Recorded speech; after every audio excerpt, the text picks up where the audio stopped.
Welcome to this BYU education class titled The Joys and Blessings of Writing with Church, Family, and Writing Groups. Before we dive in, I want to just point out that it's one class in a series of 4 under the umbrella title of Record Your Stories. Keep it simple, make it fun, and involve others.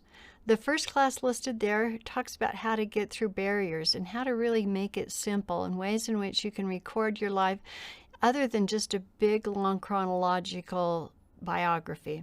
Guides, prompts, tips, and tools show you how to make the most of your efforts and tools that will really make it easier. Then making stories fun and engaging shows you how you can take your stories, your ancestors' stories, and make them easily accessible and identifiable to even children and teenagers and others so that they will really know their ancestors who are ministering to them as angels most likely. All right, let's move on today with joys and blessings of writing with others.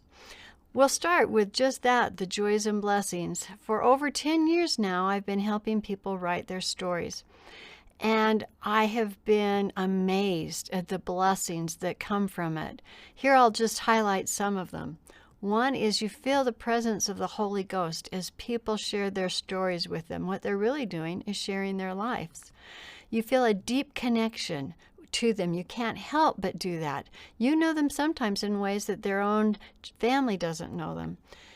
Also, as you listen to their stories, your own memories are sparked. And they provide deadlines when you write with others. You just have to have something written by a certain date. It prompts you to get something done. Also, through this process, you find incredible amounts of encouragement, affirmation, feedback, direction, instruction, inspiration. I think that writing groups is one of the greatest joys of my life. Okay, I also want to point out the blessings that are had for teenagers who know their family histories. This is a report that was published in the Washington Post on studies that show the benefits that come from knowing histories. So the Post said, teenagers who know their family histories are more likely to show higher levels of social and emotional health. Greater knowledge of family history were associated with a host of positive outcomes for the teens, including better measures of self-esteem, a stronger belief in their capacity to control the future, lower levels of anxiety, fewer behavioral problems, more resilience in the event of hardship, better academic performance, and better relationships with their parents. I bet you will identify with the following picture. How often have you seen your children, grandchildren, great-grandchildren wrapped up in electronics? But we can use those electronics to record and share stories. And yes, you can help primary age children to do it as well. Right now, I want to focus on how we can use the church organizations to help us record and share stories. Now, young children might not be able to write their own stories, but they can with their mothers, help, or fathers, or older brothers or sisters. I know my grandchildren love to write stories with their mother typing them. So it's totally their words, but their mother is able to provide the skills on the computer. Another thing that small children can do is illustrate stories. I know President Nelson and Wendy have used this resource. They took family stories and they gave them to their family, their great-grandchildren, and asked them to illustrate the various stories. Then they put it together in a book. So there's lots of ways in which you can use primary age children. I said to illustrate. Also, children are great for interviewing grandmas or aunts and uncles and so forth to learn stories. And then after they've heard these stories, they can share them, for instance, in activity days, share them with each other, or put them into their talks in primary. If they could be challenged to use family stories to help illustrate their talks. What about young women and young men? Well, there's so many different ways in which we can employ them. First of all, they're fantastic at technology.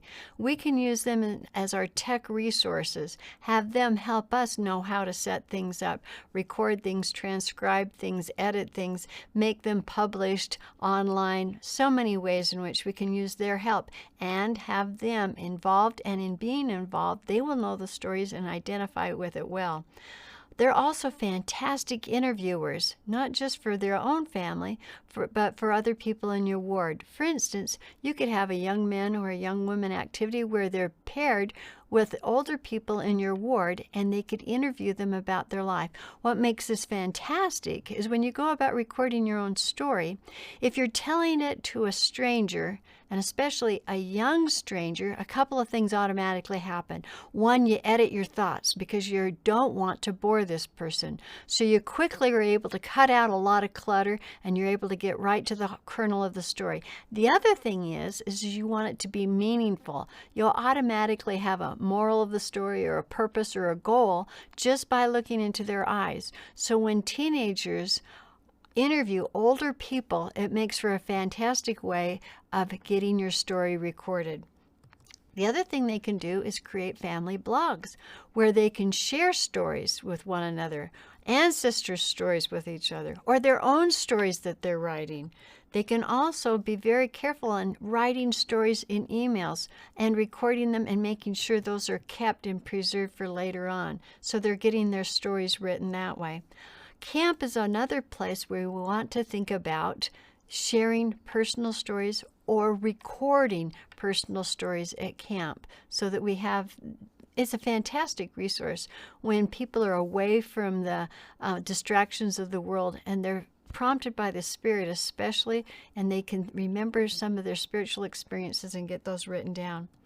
All right, Relief Society and Elders Quorums can also be fantastic ways to facilitate, encourage the writing and the sharing of stories. For instance, you may have done spotlights, possibly in a newsletter or at the beginning of a meeting, people who've come in or people on their birthday or so forth.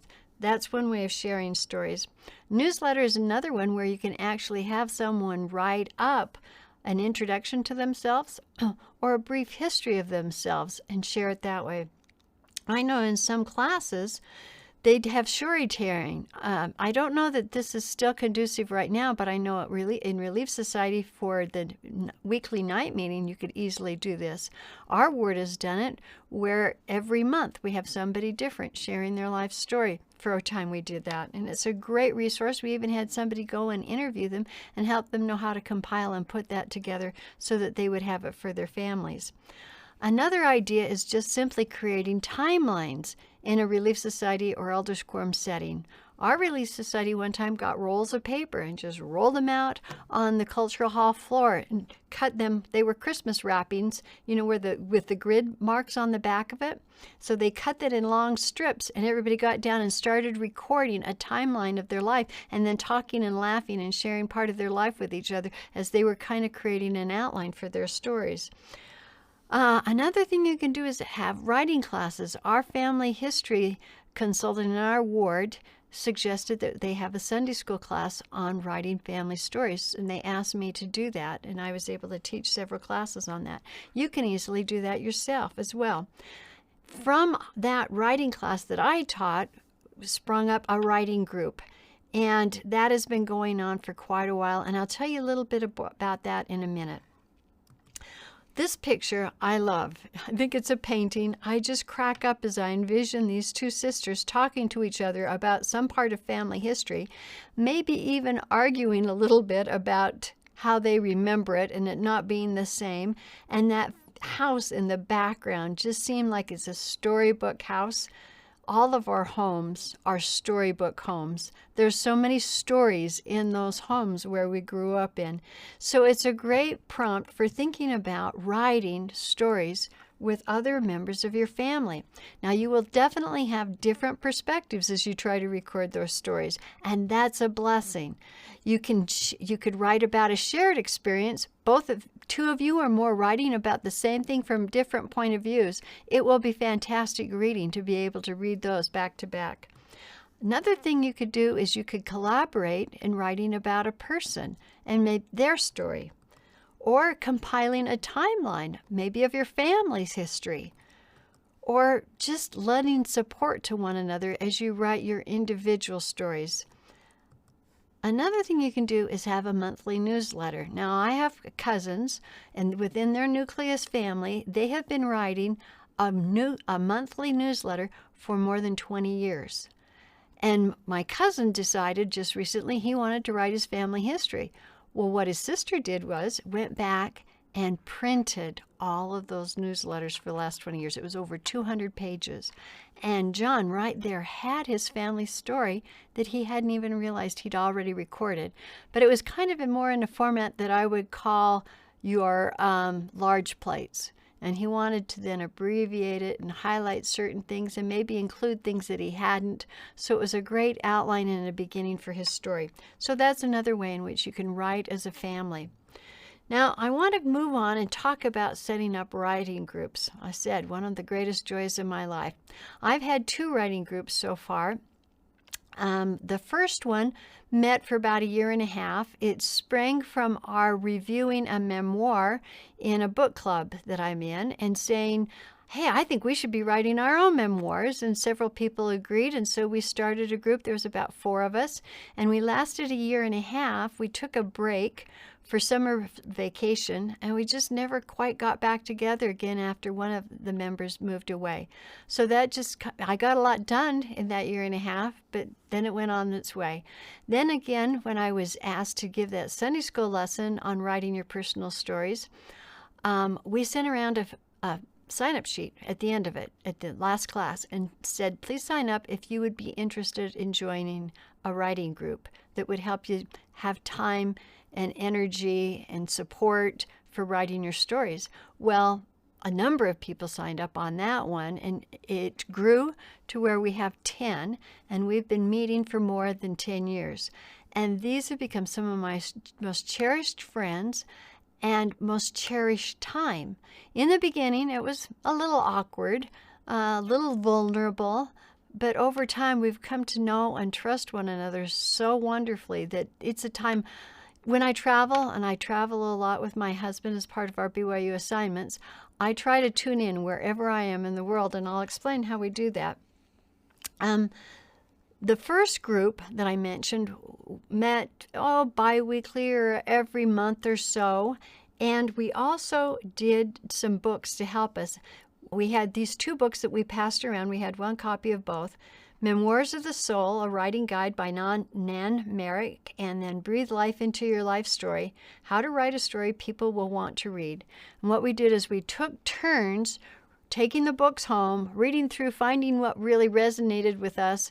And the next time we met, the first 20 minutes was devoted to kind of sharing whatever it was that caught our eye, and then maybe having that be a prompt for our next writing group. And then we'd pass the book to somebody else, and it was their turn the next time. Well, my second writing group, we didn't use those books. Instead, we've done more of prompts. And they have just kind of organically surfaced, often from what we've written that week. It will make us think of something in a prompt. But I'm going to share with you 10 of our most favorite prompts that we've done. An epiphany, comfort food, culture shock, wedding dress, answered prayer, a piece of furniture, I can't believe I did that, art or music that moved you, what it means to be a Page, or whatever your last name is. It's fascinating to see how differently we interpret or are moved by that prompt. And it was really fun in about the first year and a half or so to all be writing on the same prompt. We've now kind of diverged from that. We all have our own writing projects that we're working on. And so sometimes we'll still say, oh, that's a great prompt and everybody wants to write on it, and we'll do that. But now more we're doing our own thing, but still sharing them. I want to share with you how we go about making our writing group be a success. I'm not saying you have to do it exactly like this, but these are guidelines that we've used that have been extremely helpful. So first of all, we found that you need about 5 to 10 is a real ideal number for a writing group. If you have less than that, like my first writing group, it's more easily to die, to have it die on the vine. This group, we meet summer, fall, winter, the whole time, and we've been able to keep that going, even though some of us have left on missions and come back. Some of us have had jobs that have interrupted their attendance for a while and come back. So it's rarely that we have all 10, but we usually have 6. Another thing is we've learned to meet every 2 weeks and keep going every 2 weeks. That way everybody knows and can put it on their calendar, and it keeps the inertia going. Where do we meet? At first, we tried to meet in everybody's houses so that we would kind of all share and be able to share our homes. But that got kind of mixed up because people would forget, well, where are we meeting next week? Or they would remember to have the meeting, but where are they headed to? So then we decided to have it just at one house, and that was really helpful. We found that very helpful, and we all liked that a lot better. Then COVID hit, and so we started doing it on Zoom. Now we're through COVID, but we've decided Zoom works so well for us. We want to keep doing it on Zoom. Like I said, it makes it so I can join even if I'm not in town. The other advantage of Zoom we found is we can fold our laundry. We can sweep the floor. We can be doing other things in our home, and we don't also have to take that time to get to somebody's house and get cleaned up necessarily. Sometimes we join in our pajamas, and it's just fine, and we love it that way, that it's so casual. So how long? We found we don't want to go past an hour and a half. Between an hour to an hour and a half seems to be optimal time. If you go past then, you're just not listening and giving the attention that you'd like to. Your attention span's gone, your energy is spent. So we always finish at an hour and a half, if not a little sooner. Here are some other guidelines that we follow that I think are really important no matter how you or where you end up setting your groups up. The first few minutes visit, just get caught up on what's new and hard in each other's life, maybe something that needs to be celebrated. This is really important, I think. It's amazing how much you bond with each other and are part of one another's lives. And you also share things that are hard for one another. And we really minister to one another in these first few minutes of visiting. The other thing is that when we jump into the meeting, we take turns reading, and someone facilitates this meeting flow and usually calls us to orders like, okay, we've had a great visit, but we've got to get going with the reading. And then as someone reads, right after someone's read, we make comments on it. We tell them what we liked or learned or enjoyed about it. We also are very enthusiastic. Now, I'll admit, I'm probably the worst writer in my group. But my group members are as enthusiastic for me as they are for the other very proficient writers. And that helps so much because we all need to be uplifted and encouraged. And it's just fantastic. One of the greatest things you can help when you're responding after someone has written something is to ask questions. Is to ask questions. This clarifies what the author might want to include that they've omitted. It might also help identify things that need to be edited or changed a little bit so it's clearer for their audience in the future. Another thing is keep everything that's shared in the meeting confidential unless shared otherwise. Sometimes we share things that are hard in our writing. We didn't do that probably the first year. We've come to trust one another. And now sometimes we're writing things in a way that we're not sure we want to share with the general audience, but we dare with each other and we bounce back ideas from one another. No matter what, we've just had the rule of don't share unless you've gained permission. And lots of times we're asking for permission because what's shared is so fantastic. But we do that. We do ask for permission before we share.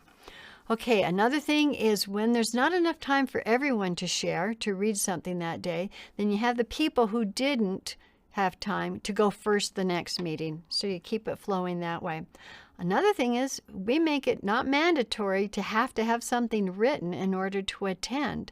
Lots of times it's great just to have an audience there. And our lives are busy, and this keeps us going and keeps us motivated to keep writing even if we haven't. So it's a good rule to have. It would be a harder one to keep in place if you only had 3 members in your group, but when you have 5 to 10, it makes it much easier to not have to write in order to attend. Also, I would caution you to pay close attention to who might not be there and be sure you know why. Perhaps something is become a conflict and you might need to adjust your time or location so that that person or persons can attend. The other thing is that as we share our lives, we really become sisters and we want to minister to one another. in our group, we have sometimes texted each other when a loved one is in the hospital and needs extra prayers. And I love that when I get those texts because it gives me something tangible that I can do to help someone else. So that's one of the great blessings of a writing group. Another thing we do is socialize just once in a while. We've had a Christmas luncheon, for instance. We've had a book signing party when somebody got something published. Anytime, make excuses just to socialize for the fun of it because this group will become so near and dear to you. Okay, this is my beloved group. There's 9 of them. I don't have my picture in among them. It was easier to do it this way. And for the time that we have remaining, I want to simulate our writing group. I've had to pre-record, so they're not talking to you right now. This isn't live, but it's kind of what it would look like.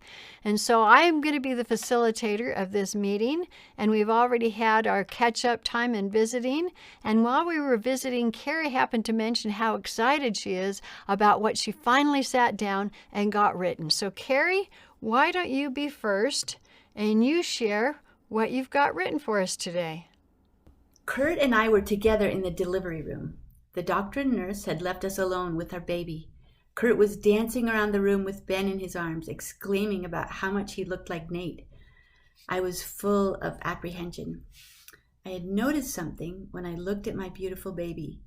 I had noticed that his ears were small and that he looked a little different from our other babies. I was afraid to even say the words. "Does he look like a baby with Down syndrome to you?" Kurt exclaimed immediately, "Not at all. He's beautiful. He's just perfect." I was relieved. We looked at our baby quietly, alone for a few more minutes. I remember thinking how strange it was that the doctor and nurse had left us alone with no explanation. Then the nurse re-entered the room. I was holding the unnamed Ben in my arms, still worried. She came over to me and opened up Ben's tiny hand. "Have you ever heard of a simian crease?"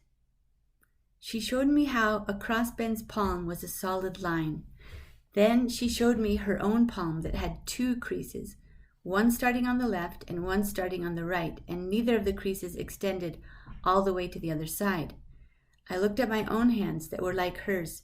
She explained that in many cases, a child that is born with a simian crease has a genetic condition called Down syndrome. They were going to run some tests to verify that diagnosis, but there was a high likelihood that our baby had Down syndrome. Then she left. Kurt lay down in the bed with me and our beautiful baby. We held each other and started sobbing. All our expectations were crushed. I was filled with feelings of fear and dread. I thought to myself, did I hurt my body in high school when Martha and I went on all those diets? My close high school friend Martha had also given birth to a son with Down syndrome several years ago. Were Kurt and I wrong to wait 4 years before we started our family? But I also remember thinking, this baby is going to bring out the best in us. Together we talked about how we would tell the kids. We both knew that the way we explained our baby's uniqueness would define for the kids how they would feel about him. We also talked about names. None of the ones we had listed seemed right now. We wanted to pick a name that expressed our love for him. I thought of how Wayne really wanted to name him Benjamin. I thought about how our new little boy was going to affect all our children profoundly. It would be wonderful for Wayne, as the leader of the kids, to feel like from the beginning of little Ben's life, he'd had a real influence. I also loved the Old Testament story about how the 11 older sons of Israel took such good care of their little brother Benjamin. He brought the best out in all of them. Kurt agreed. Right after school, Kurt picked up the boys from school and Annie from the Swifts, our dear friends and neighbors, and brought them all to my room. We all piled on my bed around little Ben. Kurt talked to the kids about how their new brother was a very special boy who would need all the love we could give him. Heavenly Father had sent him to us and trusted us to take good care of him. He had a disease called Down syndrome. Back then, we didn't really know how to talk about Down syndrome appropriately. This disease would make him learn things a little slower, but he would have a special talent for loving. He would also think that his older brothers and sisters were the coolest people in the world. The kids accepted it quietly. Nate asked, "Are you sure he has that disease?" We nodded. Later that evening, Kurt and the boys, along with Jeff and Charles, came to the hospital to administer to Ben. It was beautiful. Kurt blessed baby Ben that he would have a strong heart, that he would be able to take nourishment, and that he would be able to bond with me. We all sat there quietly after the blessing. I was surprised to get a phone call late that night from a woman named Kathy Credile, a nurse that worked at Utah Valley Medical Center. She had heard about the birth of Ben and called to share her story with me. She told me about her 19-month-old baby daughter with Down syndrome, her love for her, and the huge effort she had taken to nurse her for 18 months but hadn't had success. She told of how she and her husband had always had the dream of buying a sports car when they retired and driving around the country.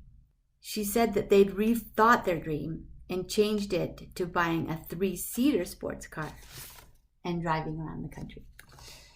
Her empathy and story lifted my spirits. I was touched that she had spent so much time for a total stranger. I remember thinking, Ben brings out the best in everybody.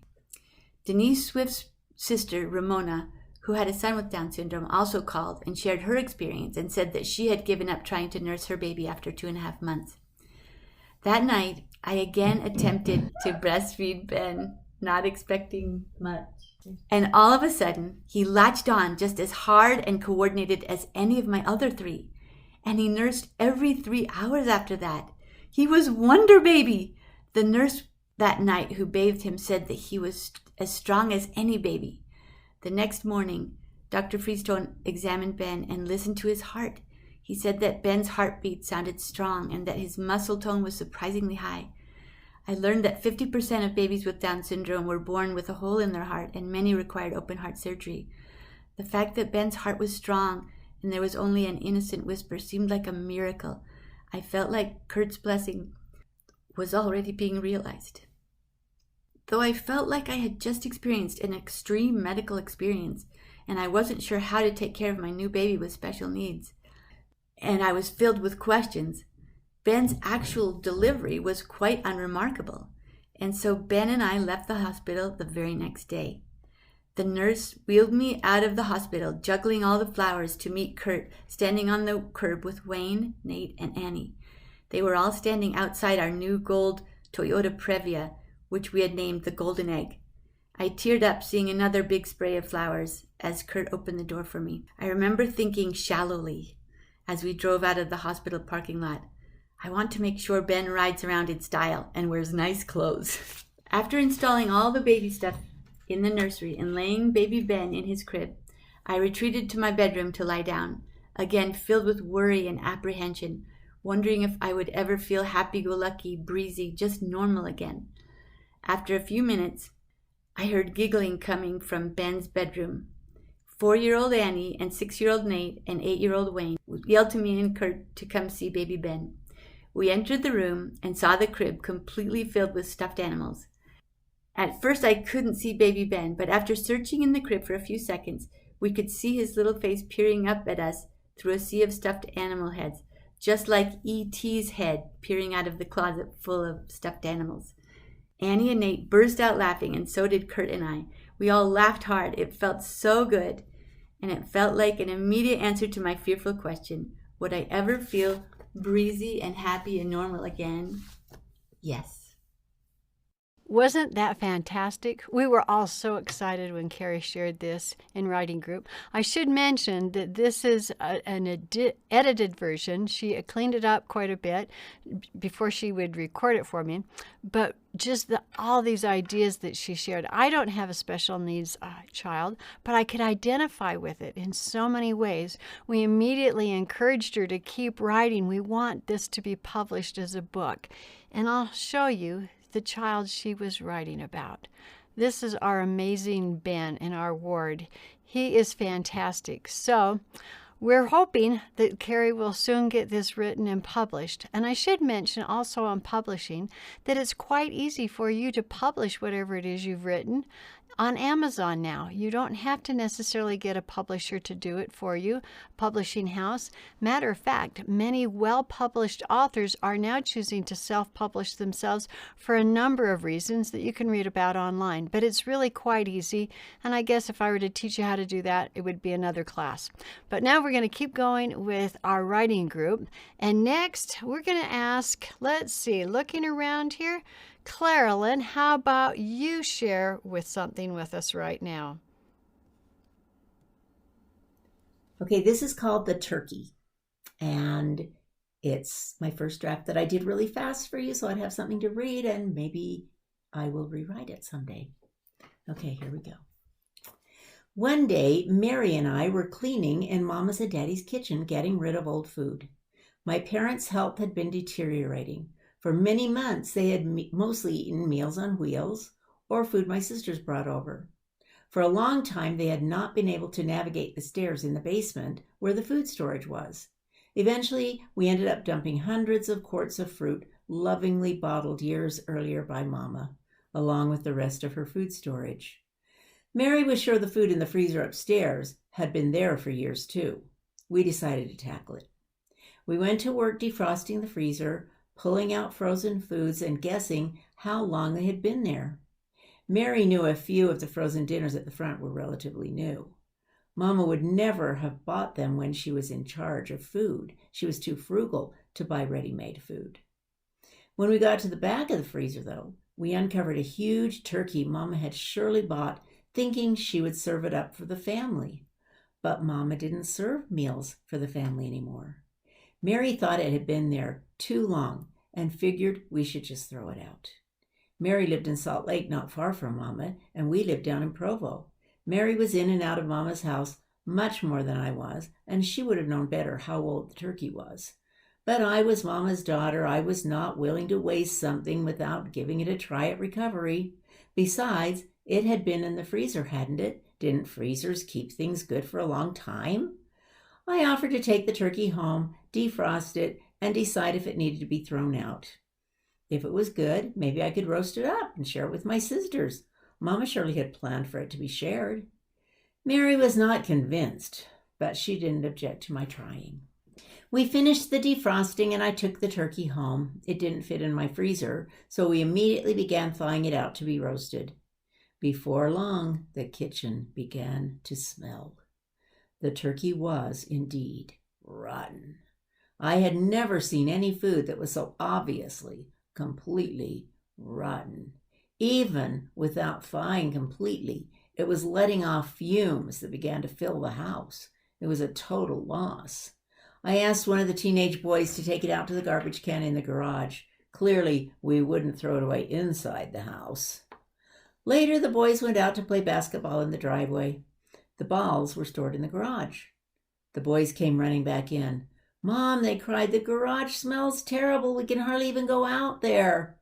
I went out. Indeed, the garage smelled so bad we couldn't stand to be there. The garbage had just been picked up, and the next pickup was not for almost a week. We couldn't have that. Dr. Anderson and his wife Judy had bought the property across the street from us and were preparing the land to build their home on it. All the neighbors knew the Andersons because they were currently living just down the street.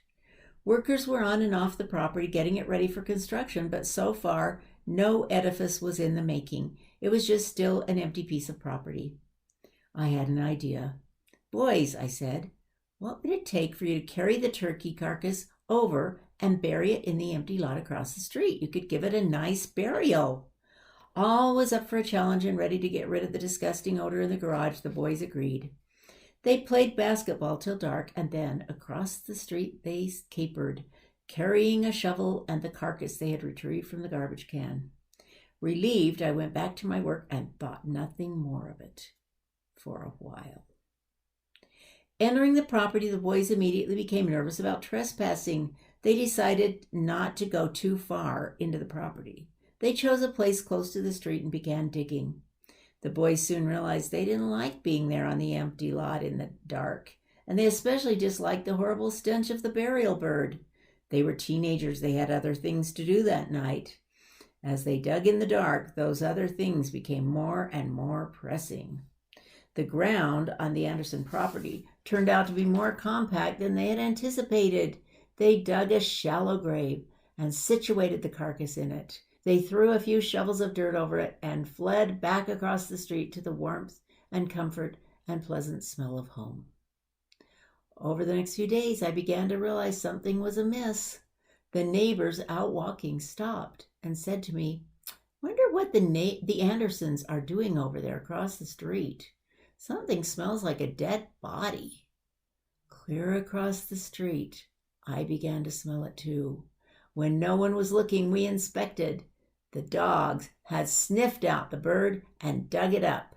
The stench was wafting through the neighborhood. I had no idea what to say or do. So I just smiled and agreed with the neighbors that indeed it was quite an amazing smell. I have kept this secret for over 20 years. So, who was the real turkey? Claralyn is such a fantastic writer. Her first drafts are usually final drafts as far as I'm concerned. She is incredible, and I could easily be extremely intimidated by her and have to talk to myself to remind myself not to compare myself to the other writers. That this is not about who has been most gifted in the writing ability, but the importance of sharing our stories with our ancestors, with our children and those that follow. I will point out that at the beginning, Claralyn kind of started with a disclaimer. We all used disclaimers like crazy the first 2 years I think we were together.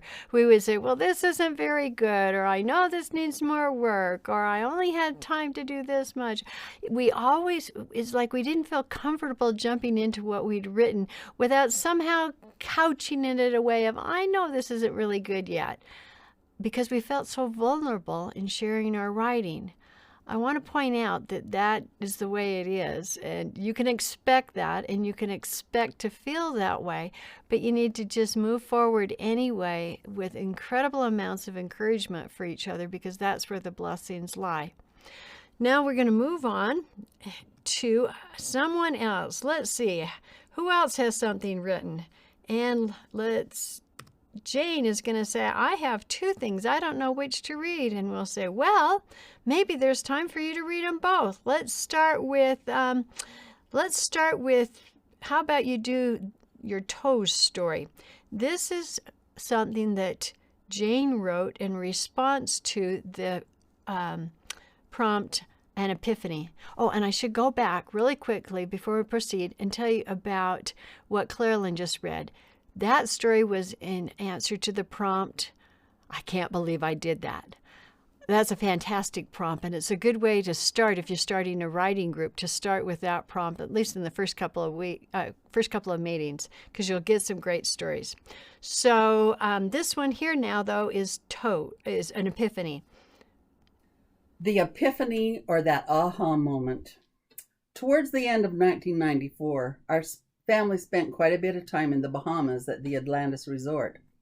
Our company had spent the previous couple of years designing and overseeing the construction of Phase 1 at Atlantis, and they were getting ready to turn everything on and open it up to the guests. Startup started in the late fall, and by November, Greg had to be down there full time. As they were talking scheduling through November and December, Greg told Saul, the owner, that Thanksgiving and Christmas were big family times and he would need to spend some time at home. Saul just looked at him and said, "Why don't you just bring your family down here?" I don't think Saul understood just what size our family was, but even when he found out how many of us there were, he was more than happy to have us all go down as long as he got Greg to stay on site. They needed Greg to be there to troubleshoot and basically hold their hand. We call this the year we spent Thanksgiving in a bar. One of the consultants had arranged to have a Thanksgiving dinner for their on-site employees and had found a place that would cater it for them. It just happened to be in a bar. They invited our family to join them. They were great with all of our kids. and then we left before it got rowdy. As soon as the kids were out of school for the Christmas holidays, we got on a plane and headed back to Nassau. This time we took Grandma and Grandpa with us. We also took our electrical engineer, his wife, and their 2 kids with us. Most of the time, all of the kids would play at the beach or in one of the pools, but usually about once a day we would get a message that the little testers were needed at one of the water slides, the lazy river, or at the children's pool. Woohoo, yep. The kids were earning their vacation by testing out the water features that their dad designed. They had a great time and really loved the fact that they got to try out all of the new attractions that the other resort guests couldn't enjoy yet. Each Sunday morning, we would load up in a couple of taxis and go inland to the local LDS branch. We loved going to church down there. The people were wonderful and seemed so glad to have us there. It was always a treat to sing with the members down there. The man who played the keyboard also played in a local band. Therefore, the hymns had a beat and a new flourish that we had never heard at home in Utah. And boy, can they sing. They were also a bit more laid back. If meetings didn't start right on time, no worries. It would begin soon. One Sunday in Relief Society, the teacher hadn't arrived yet, but she was coming. After we had completed opening exercises, she still wasn't there. But she's coming. So the Relief Society president told us all to just visit together for a few minutes until she arrived. I was sitting by 2 young returned missionaries and talking with them about their missions. The one sister had served in Minnesota. I said, "Wow, I'll bet that was a big change from you, coming from down here." And she said she had arrived in the winter and she had never felt anything so cold. She said that it was so cold that those first few weeks that she was worried that she would freeze to death. She said that one day her feet were so cold that she was seriously worried about getting frostbite and having her toes fall off. She was so worried about it that she and her companions stopped by to see a member who was a nurse and make sure that her toes were going to be okay. I looked at her and said, "Oh, you don't need to worry about your toes falling off because they'll turn black before they fall off." The whole room erupted with laughter. The 2 girls I was talking with were laughing and everyone around us was laughing. I just kind of sat there for a minute wondering what was going on. Then I had my epiphany, my aha moment. I got it. Her toes were already black, dark black, just like all the rest of the ladies in the room, all sitting there laughing and smiling at blonde me.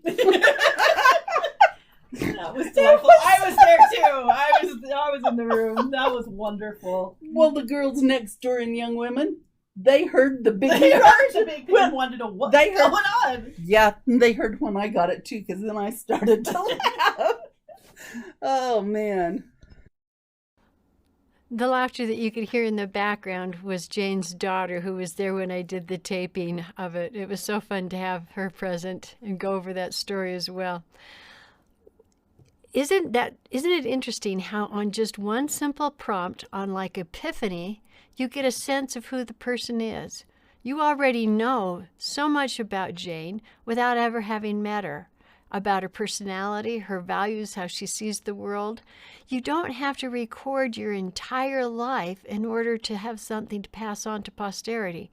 They get a real glimpse of who you are in just one single writing, and I wanted to point that out. Now, there's a couple of other things I want to point out that I kind of forgot to mention earlier. And one is that in my second writing group, we don't use those 2 books that I mentioned before that I highlighted. They're great books. But our second group just started to dive right in and start writing. Now, as you start up a writing group or writing energies within a church group or whatever, you might want to refer to those books. Or you might also want to check out the other classes, education classes that I've taught on this topic. You'll pick up a lot of great prompts and tips and tools that will help you write that and how to make it easier to move forward.